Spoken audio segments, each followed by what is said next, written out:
जय माता दी। माता दुर्गा की कृपा आप पर और आपके पूरे परिवार पर सदा सर्वदा बनी रहे।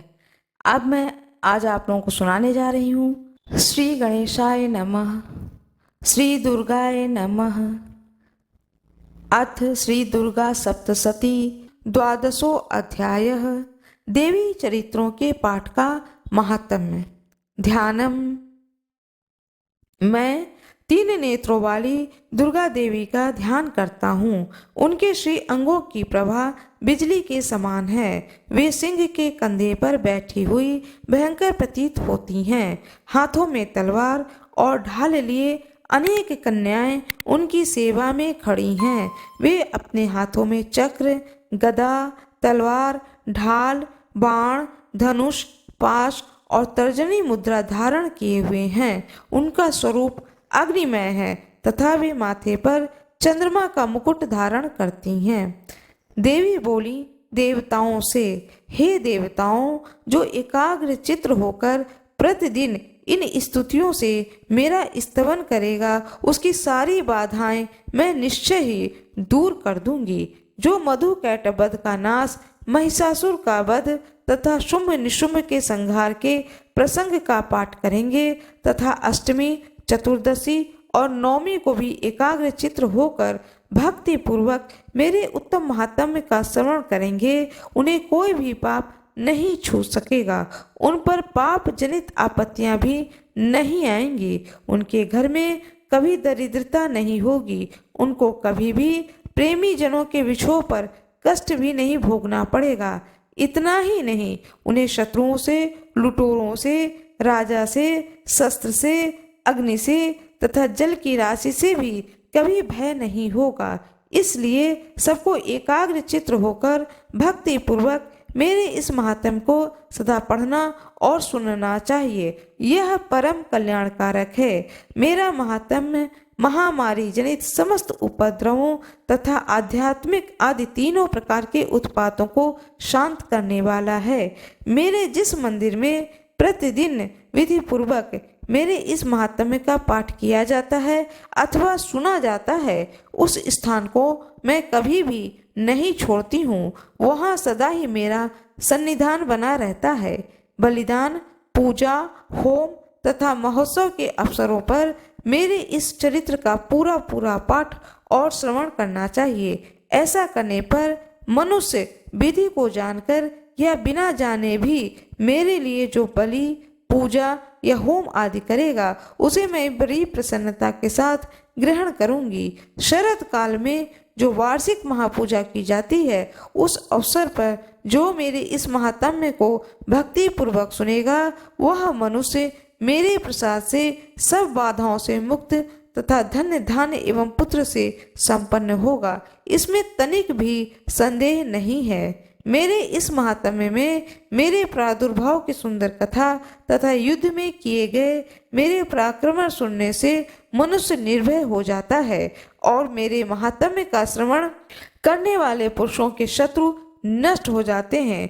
उन्हें कल्याण की प्राप्ति होती है तथा उनका कुल आनंदित रहता है। सर्वत्र शांति। कर्म में बुरे स्वप्न दिखाई देने पर तथा ग्रह जनित भयंकर पीड़ा उपस्थित होने पर मेरा महात्म्य श्रवण करना चाहिए। इससे सब विघ्न तथा भयंकर ग्रह पीड़ाएं शांत हो जाती हैं और मनुष्यों द्वारा देखा हुआ दुःस्वप्न शुभ स्वप्न में परिवर्तित हो जाता है।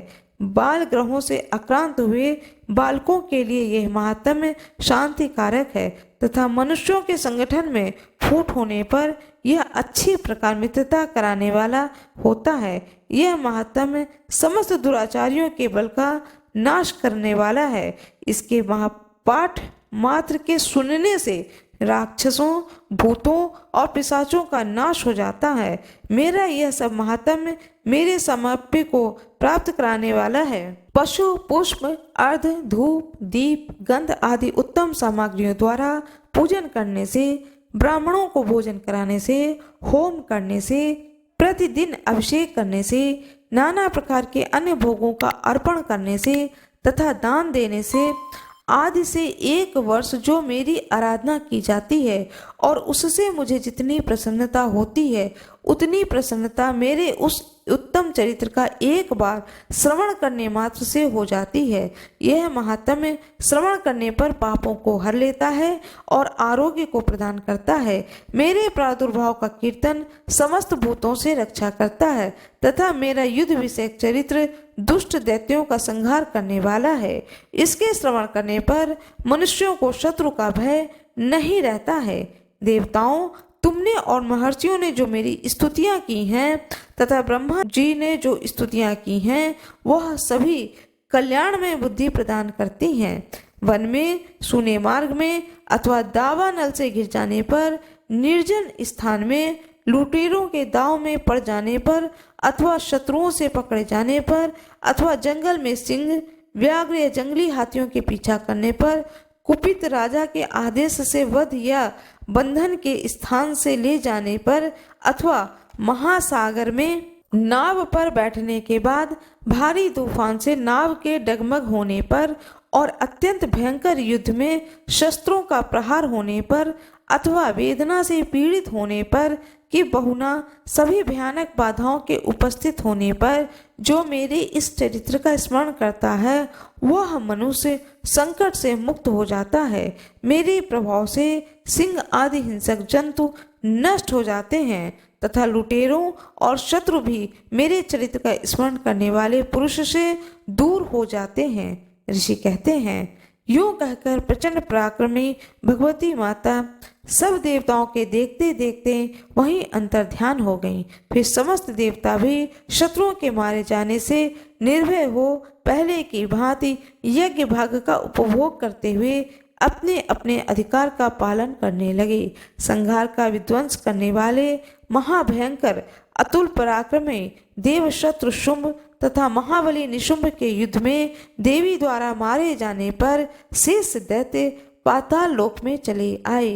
हे राजन, इस प्रकार भगवती अंबिका देवी नित्य होती हुई भी पुनः पुनः प्रकट होकर जगत की रक्षा करती हैं। वे इस प्रकार विश्व को मोहित करती हैं, वे ही जगत को जन्म देती हैं तथा वे ही प्रार्थना करने पर संतुष्ट हो विज्ञान एवं समृद्धि को प्रदान करती हैं। हे राजन, महाप्रलय के समय महामारी का स्वरूप धारण करने वाली वे महाकाली ही इस समस्त महाब्रह्मांडों में व्याप्त हैं। वे ही समय समय पर महामारी होती हैं और वे ही स्वयं अजन्मा होती हुई सृष्टि के रूप में प्रकट होती हैं। वे सनातनी देवी ही समय अनुसार संपूर्ण भूतों की रक्षा करती हैं। मनुष्यों के अभ्युदय के समान वे ही घर में लक्ष्मी के रूप में स्थित होती हैं और उन्नति प्रदान करती हैं और वे ही अभाव के समय दरिद्रता बनकर विनाश का कारण होती हैं। धूप, पुष्प और गंध आदि से पूजा करके उनकी स्तुति करने पर वे धन, पुत्र, धार्मिक बुद्धि तथा उत्तम गति को प्रदान करती हैं।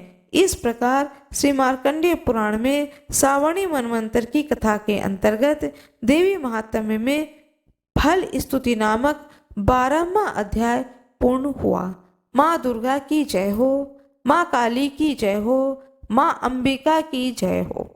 मेरा ये वीडियो यदि आप लोगों को पसंद आया तो कृपया लाइक जरूर कर दीजिएगा, चैनल को सब्सक्राइब कर दीजिएगा जिससे कि ज़्यादा से ज़्यादा लोग इस कथा को सुन सकें।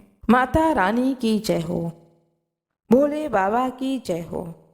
मेरा ये वीडियो यदि आपको पसंद आए तो कृपया लाइक जरूर करिएगा। श्री गणेशाय नमः, श्री दुर्गाय नमः। अथ श्री दुर्गा सप्तशती त्रयोदशो अध्यायः। सूरत और वैश्य को देवी का वरदान। माँ दुर्गा का ध्यान। जो उदय काल के सूर्य मंडल की सी कांति को धारण करने वाली हैं, जिनकी 4 भुजाएं हैं और 3 नेत्र हैं और जो अपने हाथों में पाश, अंकुश, वर एवं अभय की मुद्रा को धारण किए रहती हैं, उन शिवा देवी को मैं ध्यान करता हूँ। ऋषि कहते हैं, हे राजन, इस प्रकार मैंने तुमसे देवी के उत्तम महात्म्य का वर्णन किया है। जो इस जगत को धारण करती हैं, उन देवी का ऐसा ही प्रभाव है। वे ही विद्या, ज्ञान उत्पन्न करती हैं और भगवान विष्णु की महामाया स्वरूपा उन भगवती के द्वारा ही तुम ये वैश्य तथा अन्य अन्य विवेक की जन मोहित होते हैं, मोहित हुए हैं तथा आगे भी मोहित होंगे। हे महाराज, तुम उन्हीं परमेश्वरी की शरण में जाओ। आराधना करने पर ही मनुष्य को भोग, स्वर्ग तथा मोक्ष को प्रदान करती हैं।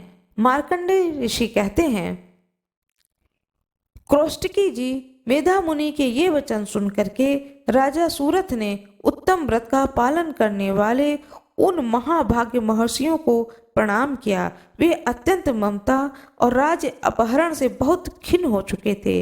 हे महामुने, इसलिए विरक्त होकर वे राजा तथा वैश्य तत्काल तपस्या को चले गए। वे जगदम्बा के दर्शन के लिए नदी के तट पर रहकर तपस्या करने लगे। वे वैश्य उत्तम देवी सूक्त का जप करते हुए तपस्या में प्रवृत्त हुए। वे दोनों नदी के तट पर देवी की मिट्टी की मूर्ति बनाकर पुष्प, धूप और हवन आदि के द्वारा उनकी आराधना करने लगे। उन्होंने पहले तो आहार को धीरे धीरे कम किया, फिर बिल्कुल निराहार रहकर देवी में ही मन लगाए एकाग्रता पूर्वक उनका चिंतन आरंभ कर दिया। वे दोनों अपने शक्ति के रक्त से प्रोक्षित बलि को देते हुए लगातार 3 वर्ष तक संयम पूर्वक आराधना करते रहे। इस पर प्रसन्न होकर जगत को धारण करने वाली माँ चंडी देवी ने प्रत्यक्ष दर्शन देकर कहा। माँ देवी बोली, हे राजन, अपना कुल को आनंद करने वाली, हे वैश्य, तुम दोनों जिन वस्तुओं की अभिलाषा रखते हो वह मुझसे मांगो, मैं संतुष्ट हूँ, अतः तुम्हें यह सब कुछ दूंगी। मार्कंडेय जी कहते हैं, तब राजा ने दूसरे जन्म में नष्ट न होने वाला राज्य मांगा तथा इस जन्म में भी शत्रुओं की सेना को बलपूर्वक नष्ट करके पुनः अपना राज्य प्राप्त कर लेने का वरदान मांगा। वैश्व का चित्त संसार की ओर से खिन्न एवं विरक्त हो चुका था, अतः वे बड़े बुद्धिमान थे। अतः उस समय उन्होंने तो ममता और अहंता रूप आसक्ति का नाश करने वाले ज्ञान को मांगा।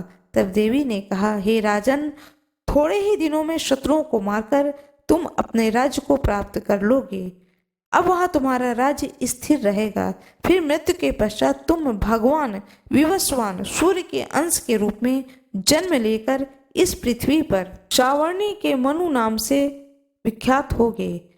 हे वैश्यवर, तुमने भी जिस वर को मुझसे प्राप्त करने की इच्छा की है उसे देती हूँ। तुम्हें मोक्ष के लिए ज्ञान प्राप्त होगा। मार्कंडेय जी कहते हैं, इस प्रकार उन दोनों को मनोवांछित वरदान देकर तथा उनके द्वारा भक्ति पूर्वक अपनी स्तुति को सुनकर देवी अंबिका का तत्काल अंतर्ध्यान हो गई। इस तरह देवी से वरदान पाकर क्षत्रियों में श्रेष्ठ सूरथ सूर्य से जन्म ले सावर्णी नामक मनु होंगे। इस प्रकार श्री मार्कंडेय पुराण में सावर्णिक मनवंतर की कथा के अंतर्गत देवी महात्म्य में सूरत और वैश्य को वरदान देने वाला 13वां अध्याय पूर्ण हुआ। माँ दुर्गा की जय हो, माँ काली की जय हो, माँ भगवती अंबिका देवी की जय हो। जो कोई भी इन 13 अध्यायों को भक्ति पूर्वक इन पाठों को, कथाओं को श्रवण करेगा, 9 दिन में माता रानी उस पर कृपा अवश्य करेंगी, उसकी मनोकामनाओं को अवश्य पूर्ण करेंगी। कृपया मेरे वीडियो को लाइक कर दीजिएगा, चैनल को सब्सक्राइब कर दीजिएगा, बेल आइकन दबाना ना भूलिएगा। जब आप लोग चैनल को लाइक करेंगे तो इससे और भी अन्य लोग इस कथा को श्रवण करेंगे।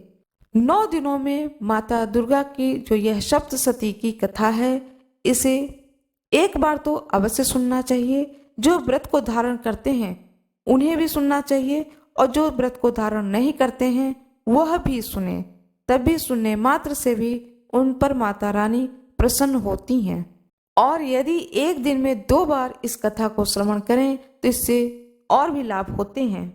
मेरा यह वीडियो यदि आप लोगों को पसंद आया तो कृपया लाइक जरूर कर दीजिएगा, चैनल को सब्सक्राइब कर दीजिएगा, जिससे कि ज़्यादा से ज़्यादा लोग इस कथा को सुन सकें। माता रानी की जय हो, भोले बाबा की जय हो। मेरा यह वीडियो यदि आपको पसंद आए तो कृपया लाइक जरूर करिएगा, चैनल को सब्सक्राइब करिएगा, बेल आइकन दबाना ना भूलिएगा। धन्यवाद।